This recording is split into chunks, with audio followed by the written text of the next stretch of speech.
Казвам си Ивайло Христов, роден съм в 1955 година в София, с 2 деца, не осъждам. А за героя ми, човек свързан много дълбоко с природата и оттам връзката с природата влияе и на връзката с себеподобните.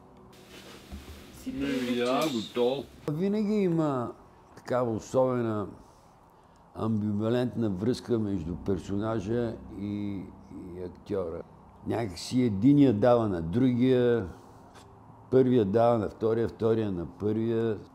Със сигурност взаимно сме се обогатили, давайки си един на друг някакви неща.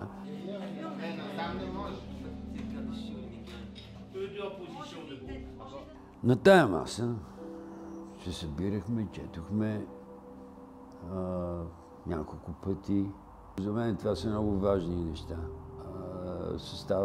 Актьорски състав да се събере предварително, да се уточнят задачки, да се чуем най-малкото.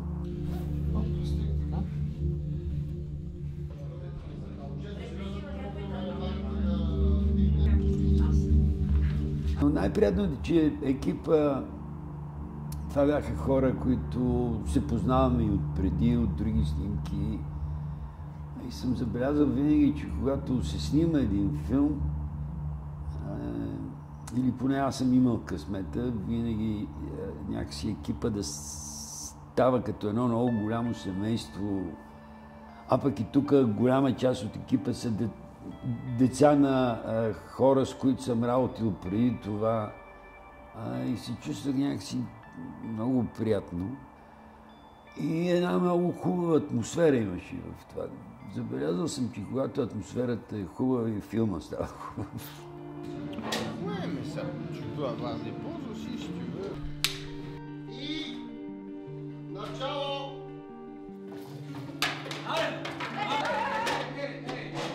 Разбира се, тази тема, която е във филма, на мен не ми е никак чужда, важна е. Аз съм се занимавал с тази тема в мои неща. Когато си режисьор, отговорността е много по-голяма. Докато като актьор си малко по-свободен, да го наречем.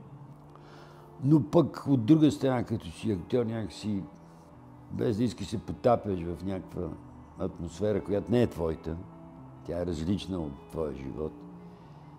И това пък е така прелестта на актьорското майсторство, на актьорската професия. Забавлявам се. И от двете страни на камерата се забавлявам, доставя ми удоволствие. Никога не съм учил френски, но лека по лека почнах да го разбирам, без някой да ги превежда. Езика не би трябвало да е пречка при комуникирането между хората. Има по-важни неща, както е казал Лисицата на Малкия принц. Най-хубавите неща са невидими за очите. Така и няма какво да си обясняваш, когато усещаш нещо. И това е по-важната връзка. Верчето идва, нали? Верче.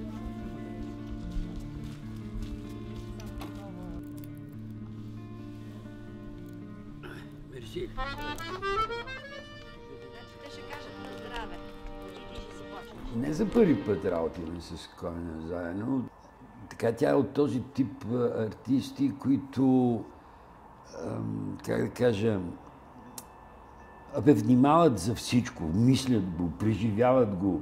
И за мен е много приятно да видя човек, който вече има натрупан опит и в киното, и в телевизията, и в театъра, който продължава да се притеснява от това, че има да се свърши някаква работа, да уточни то детайл, оня, да тая реплика, она реплика, да направим нещо друго.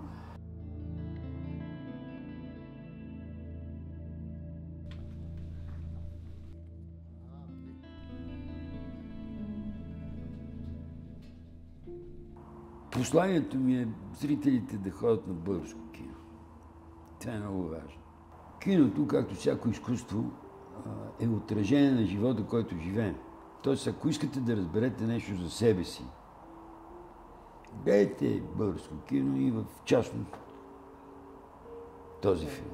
Ние сме готови. Кът! Стоп!